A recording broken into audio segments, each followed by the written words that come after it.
High students, welcome to my YouTube channel M Das maths tuition.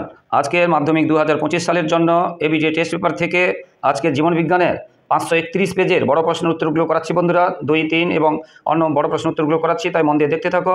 এই পেজে কয়েকটি খুব ইম্পর্টেন্ট প্রশ্ন আছে যেগুলো মাধ্যমিকে আসার খুবই সম্ভাবনা আছে। তো বন্ধুরা, যারা আমার ইউটিউব চ্যানেলটি দেখছো সকলকে ধন্যবাদ। আর যারা আমার চ্যানেলের নতুন প্রিয় ছাত্রছাত্রী, প্লিজ আমার চ্যানেলটিকে সাবস্ক্রাইব ও শেয়ার করে একটু সাপোর্ট করো বন্ধুরা।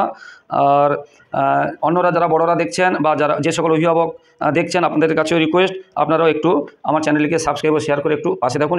কর্ষণ দ্রবণে জনিত্রী উদ্ভিদের কোষ বা কলা বৃদ্ধি ঘটানোর জন্য ড্যাশ ও সাইটোকাইনিন হরমোন ব্যবহার করা হয়। এটা হবে অক্সিন। এটা কী হবে? অক্সিন ও সাইটোকাইনিন হরমোন ব্যবহার করা হয়।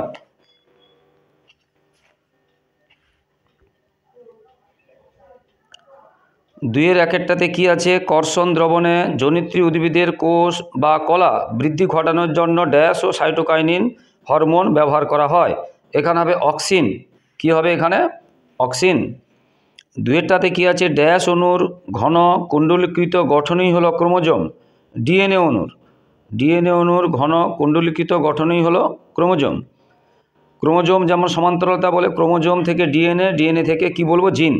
বুঝতে পেরেছো? বা পরস্পর সম্পর্ক এরকম থাকে একটা প্রশ্ন। রক্ত সঞ্চালনে সাহায্যকারী ফ্যাক্টর ড্যাশের অভাবে হিমোফিলিয়া এ রোগ হয়। ফ্যাক্টর 8, ভি 3টে আই, ফ্যাক্টর 8। আধুনিক ঘোড়ার খুর হলো তাদের পূর্বপুরুষদের ড্যাশ নয় আঙুলের রূপান্তর। 3 নং আঙুলের রূপান্তর। সর্পগন্ধার মূল থেকে ড্যাশ পাওয়া যায়। রেসারফিন, সর্পগন্ধার, যা উচ্চ রক্তচাপ কমাতে ওষুধিভাবে ব্যবহার করা হয়। ধান ক্ষেত থেকে উৎপন্ন একটি দাহ্য গ্রিনহাউস গ্যাসের নাম মিথেন। দাহ্য গ্রিনহাউস গ্যাসের নাম হলো ধান ক্ষেত থেকে মিথেন। এবারে নিচের বাক্যগুলি থেকে সত্য অথবা মিথ্যা করতে বলেছে। বুঝতে পেরেছ? একটি সংজ্ঞাবহ স্নায়ু হলো অলফ্যাক্টরি স্নায়ু। সত্য। সংজ্ঞাবহ বা অন্তর্মুখী স্নায়ু হচ্ছে অলফ্যাক্টরি স্নায়ু। তোমাদের কিন্তু মিশ্র স্নায়ু খুব করে আসে, বা দশম স্নায়ুর নাম ভেগাস। মিশ্র স্নায়ু খুব করে কিন্তু আসে। আচ্ছা, প্রাণীকোষের কোষ বিভাজনের সময় মাইক্রোটিউবিউল থেকে বেমতন্তু গঠিত হয়। প্রাণীকোষের কোষ বিভাজনের সময় মাইক্রোটিউবিউল থেকে বেমতন্তু গঠিত হয়। এটা আমাদেরকে সত্য মিথ্যা বের করতে হবে। এটা হবে সত্য প্রাণীকোষে। বুঝতে পেরেছ? এবারে 2.9, ক্যাপিটাল ওয়াই ও স্মল ওয়াই গ্যামেট দ্বয়ের মিলনে হোমোজাইগোট উৎপন্ন হয়। এটা হবে মিথ্যা। ভারতের প্রথম বায়োস্ফিয়ার রিজার্ভ হলো সুন্দরবন বায়োস্ফিয়ার রিজার্ভ। এটা সত্য। ভারতের প্রথম বায়োস্ফিয়ার রিজার্ভ সুন্দরবন। রড কোষ বর্ণ অনুভূতি গ্রহণে সক্ষম। রড মিথ্যা। কোন কোষ বর্ণ অনুভূতি গ্রহণে সক্ষম? আর রড কোষ হচ্ছে মৃদু আলোকে দেখতে সাহায্য করে। বিবর্তন জীবের ক্রমবিকাশের ফল এবং অভিযোজনের কারণ। সত্য। এবারে এ স্তম্ভের সঙ্গে বি স্তম্ভের মিলাতে হবে।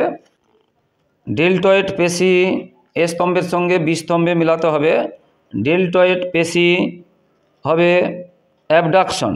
ডেল্টয়েড পেশি হবে অ্যাবডাকশন। ইতর পরাগযোগ হবে রঙ্গন। ইতর পরাগযোগ রঙ্গন। আর্সেনিক হবে ভূগর্ভস্থ জল দূষণ। কোষচক্রের চেক পয়েন্ট হবে ক্যান্সার। বুঝতে পেরেছ? যদি চেক পয়েন্ট ঠিক বিঘ্নিত হয় তাহলে ক্যান্সার হবে, অনিয়ন্ত্রিত কোষ বিভাজন হবে। জীবন্ত জীবাশ্ম পেরিপেটাস, হংসচঞ্চু। পেরিপেটাস হংসচঞ্চু এখনও আছে। সুদূর অতীতে সৃষ্টি হয়েছিল, কিন্তু এখনও তারা যারা বেঁচে আছে তাদেরকে বলা হবে জীবন্ত জীবাশ্ম।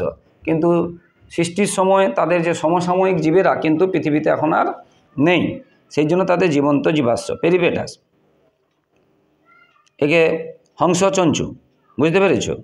মানে হংসচঞ্চু নাম দেখে বুঝতে পারছ, চঞ্চু ঠোঁটটা হচ্ছে পাখির মতো, হ্যাঁ, এর বৈশিষ্ট্য আছে। আবার দাঁত আছে। বুঝতে পেরেছ? যে বৈশিষ্ট্য আছে সেগুলো আসে পরীক্ষায়। এরপরে অরণ্য ধ্বংস ও বাস্তুতন্ত্রের ক্ষয়।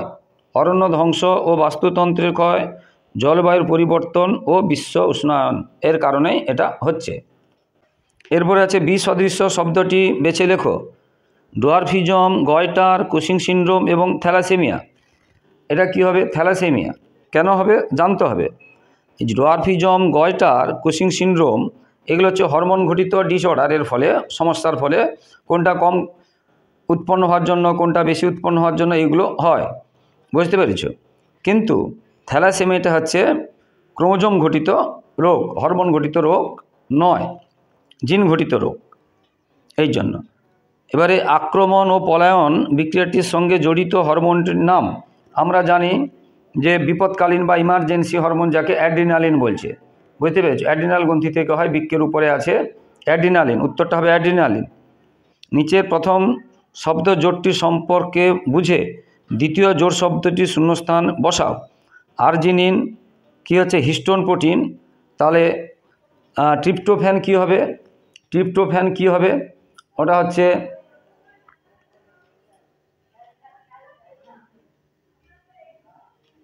মানে non histone protein. Arginine histone protein আর ট্রিপ্টোফ্যান হবে নন হিস্টোন প্রোটিন। জীবদেহে প্রকরণ সৃষ্টির একটি কারণ লেখো। জীবদেহে প্রকরণ সৃষ্টির একটি কারণ হচ্ছে crossing over. Crossing over. Sex linked জিন কাকে বলে? সেক্স লিঙ্কড বা সেক্স লিঙ্কড জিন কাকে বলে? যৌন ক্রোমোজোমে অবস্থিত জিনগুলিকে, যাকে আমরা এক্স এক্স বা পুরুষের ক্ষেত্রে এক্স ওয়াই ক্যাপিটাল লিখবে তোমরা, সেক্স লিঙ্কড জিন বলে। তাহলে যৌন ক্রোমোজোমে অবস্থিত জিনগুলোকে সেক্স লিঙ্কড জিন বলে, যেটা আছে এক্স এক্স, এক্স ওয়াই। পৃথিবীতে সৃষ্ট প্রথম জীবকোষের নাম কি? এটা হচ্ছে আদি প্রোটোসেল, যেটা আমরা প্রোটোবায়ন্ট বলি, LUCA. LUCA, LUCA, last universal common ancestor. মানে আমরা এখন যত জীবিত বা আগে যারা ছিল জীবিত প্রাণী এবং মানে উদ্ভিদ নিয়ে, তাদের একদম পূর্বপুরুষ অ্যানসেস্টর ওই জন্য বলা আছে। লাস্ট কমন, ওটা সবচেয়ে শেষে ছিল, লুকা বলা হচ্ছে। Last universal common ancestor LUCA. যেমন কি হচ্ছে প্রাচীন প্রোটোবায়ন্ট।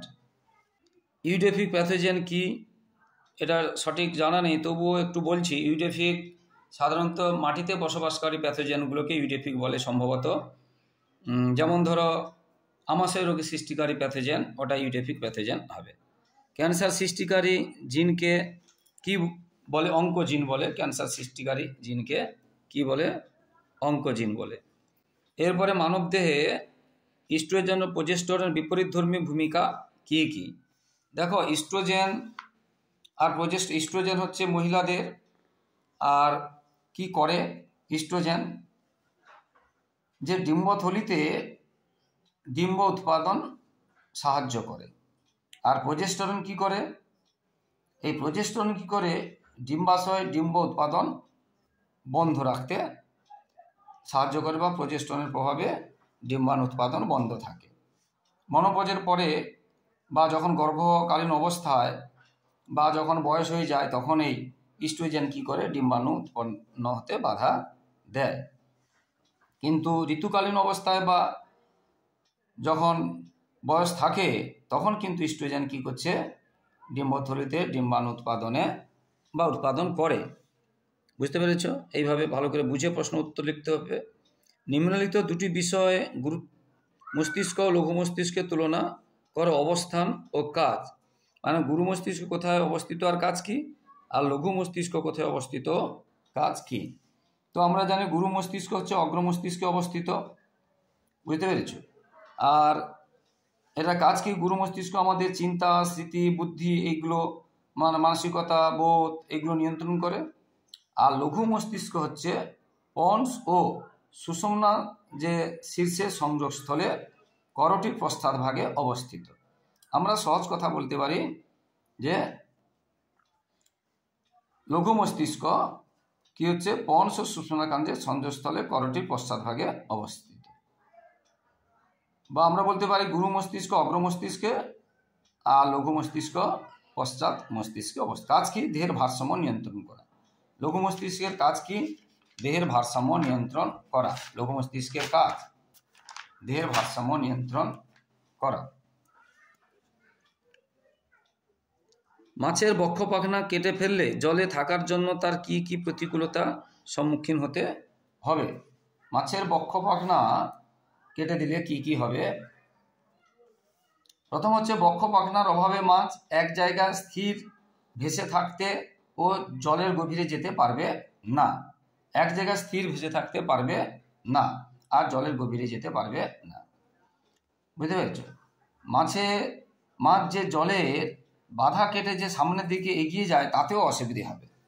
দুটো, একটা হচ্ছে কি হলো, মাছ জলে স্থিরভাবে ভেসে থাকতে পারবে না, জলের গভীরেও যেতে পারবে না। আর একটা কি হলো, মাছ যে জলের বাধাকে অতিক্রম করে সামনের দিকে এগিয়ে যায় তাতেও অসুবিধে হবে। এরপরে কৃষিকাজ ও উদ্যানবিদ্যায় ব্যবহৃত কৃত্রিম হরমোনগুলির একটি তালিকা তৈরি করো। কৃষিকাজ ও উদ্যানবিদ্যায় আমরা জানি যে IBA মানে indole butyric acid, IAA indole acetic acid মানে কৃত্রিম অক্সিজেন, এগুলো হচ্ছে বীজহীন ফল উৎপাদনে সাহায্য করে। এছাড়া আমরা জানি 2,4-D মানে ডাইক্লোরোফেনক্সি অ্যাসিটিক অ্যাসিড, এটা কি করে? আগাছা কি করা হয়? নির্মূল করা হয়। ধান, গম, এই সমস্ত, বুঝতে পেরেছো, ভুট্টা, এই সমস্ত গাছের আগাছা নির্মূল করা হয় 2,4-D প্রয়োগ করে। বুঝতে পেরেছো? এবার 2,4-Dটা কি? পুরো নামটা ডাইক্লোরোফেনক্সি অ্যাসিটিক অ্যাসিড। এইগুলো তোমাদের করতে হবে। এছাড়া আমরা জানি যে মানে পাতা ঝরা বা ফুল বা মুকুল বা ফল ঝরা ও রোধ করতে আমরা কৃত্রিম হরমোন ব্যবহার করি। তো এখানে দুটো বললেই হবে।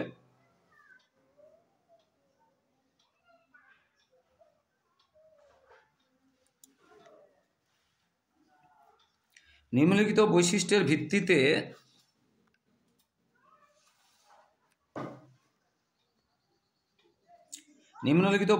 ভিত্তিতে মাইটোসিস কোষ বিভাজনের ক্যারিওকাইনেসিসের দশাগুলি শনাক্ত করো। ক্রোমোজোমগুলি কোষের বিষুব অঞ্চল অবস্থান করে।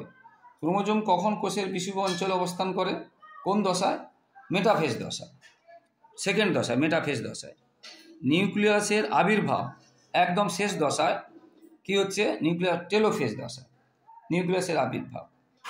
অপত্য ক্রোমোজোমের কোষের বিপরীত মেরুতে গমন, বুঝতে পেরেছি, যেটা তৃতীয় দশায়। এটা হচ্ছে তাহলে প্রোফেজ, মেটাফেজ, অ্যানাফেজ দশা। এটা উত্তর হবে অ্যানাফেজ দশা। আর নিউক্লিয় পর্দার বিলুপ্তি, এটা একদম প্রথম, প্রোফেজ দশা। তাহলে নিউক্লিয় পর্দার বিলুপ্তি প্রোফেজ দশায়, বিপরীত মেরুর দিকে গমন হচ্ছে অ্যানাফেজ দশায়, নিউক্লিয় পর্দার আবির্ভাব টেলোফেজ দশায়, আর বিষুব অঞ্চলে থাকে মেটাফেজ দশায়। এরপরে মাইক্রো প্রোপাগেশন পদ্ধতিতে পছন্দযুক্ত উদ্ভিদ ভ্যারাইটির দ্রুত বংশ বিস্তার কিভাবে সম্ভব?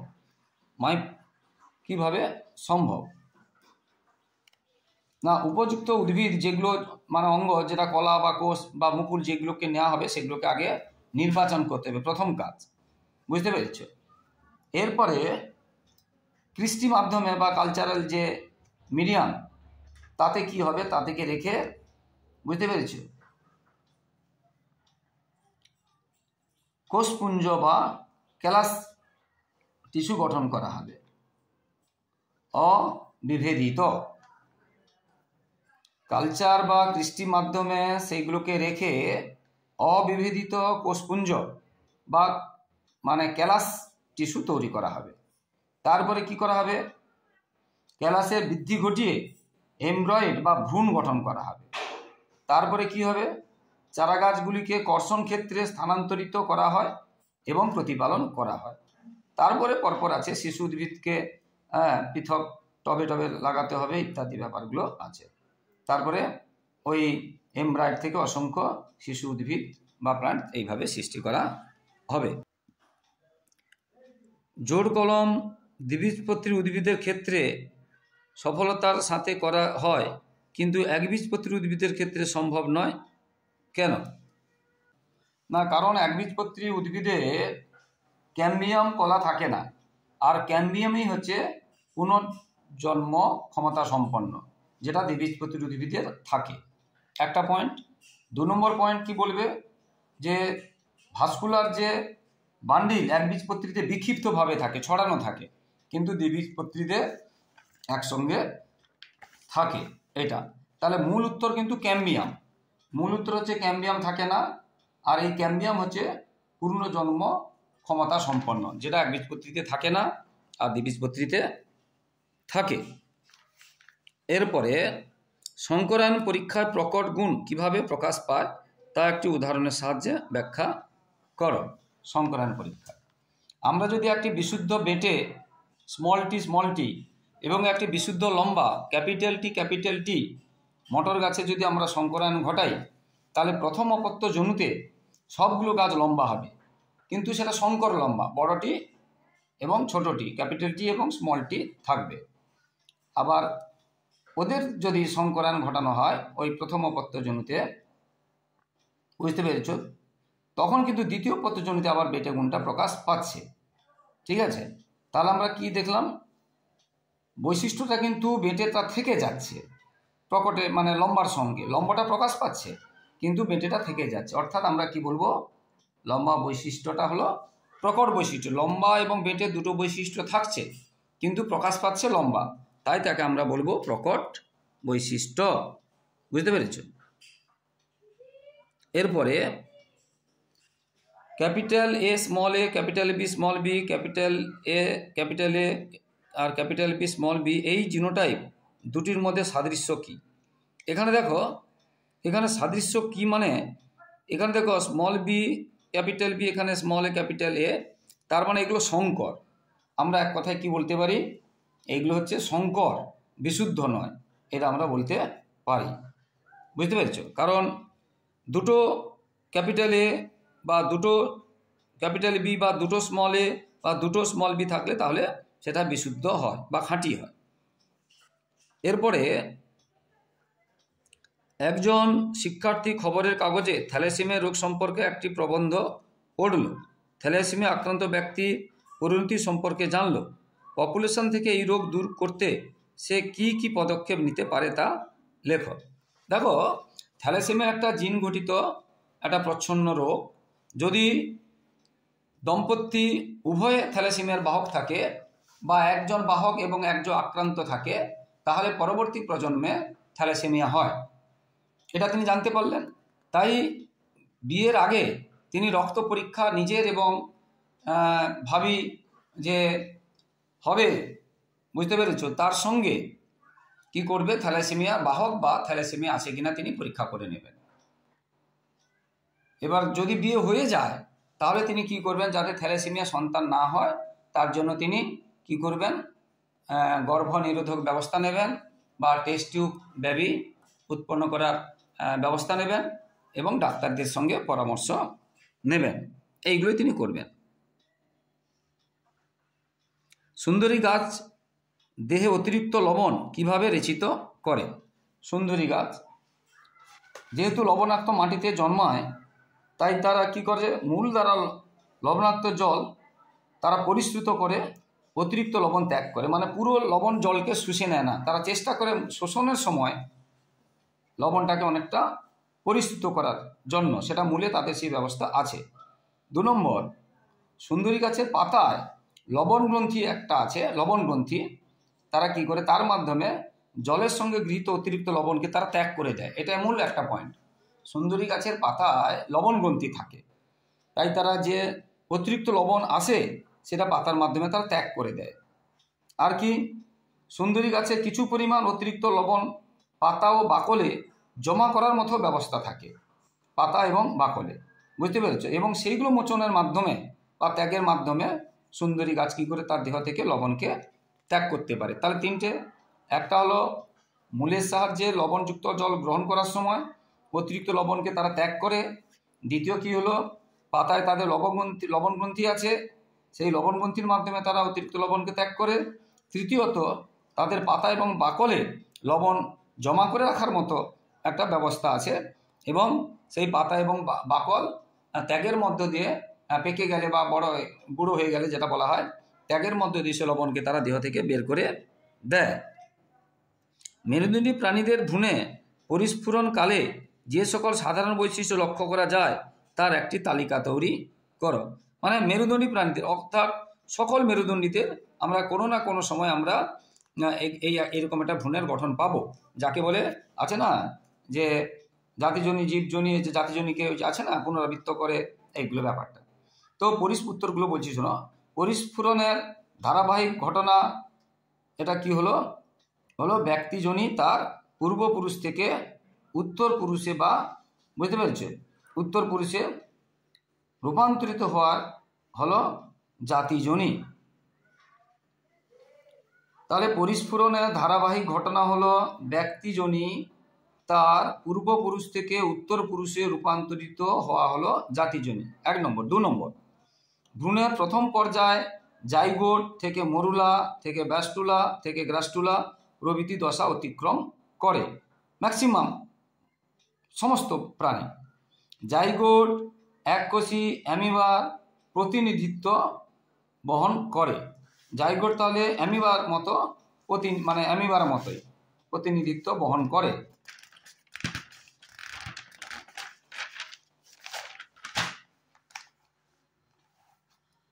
আর মরুলা কি করে? পরিফেরা বা ছিদ্রালো পর্বের প্রতিনিধিত্ব বহন করে। ভ্রূণের পরিস্ফুরণ প্রাথমিক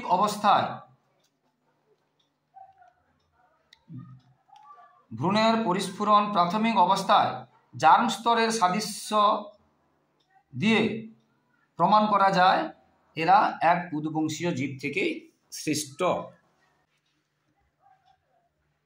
মৌমাছির ওয়াগল নৃত্য কিভাবে তাদের সংযোগ রক্ষায় সাহায্য করে তা উদাহরণ দাও। এগুলো অনেক আগে এগুলো করিয়েছি, এগুলো বুঝতে পেরেছ।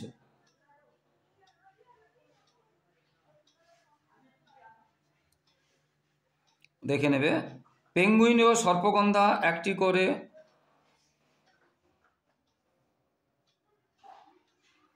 পেঙ্গুইন ও সর্পগন্ধার একটি করে কারণ উল্লেখ করো। মানে বিপন্নতার কারণ হবে, একটি করে বিপন্নতার কারণ এখানে লেখা নেই, বিপন্নতার কারণ হবে।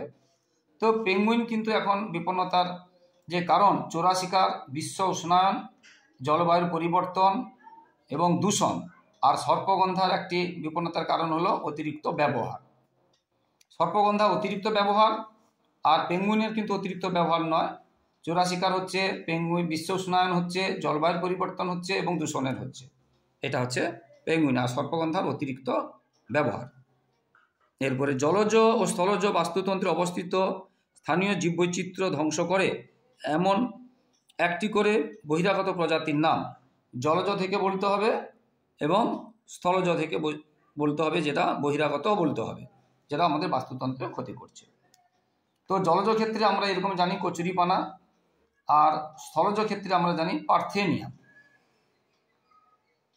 এরপরে পশ্চিমবঙ্গের একটি খাড়ির কুমির সংরক্ষণ স্থান ও একটি একশৃঙ্গ গন্ডার সংরক্ষণ স্থানের নাম লেখ। তো ভিতরকণিকা হচ্ছে পশ্চিমবঙ্গে খাড়ির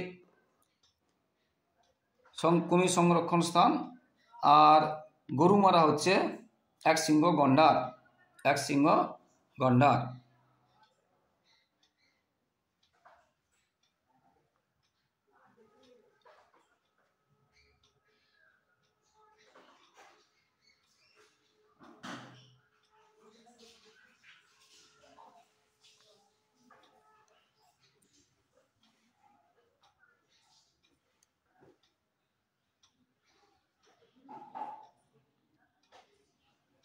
পশ্চিমবঙ্গের একটি খাড়ির কুমির সংরক্ষণ স্থান ও একটি একশৃঙ্গ গন্ডার সংরক্ষণ স্থানের নাম লেখ।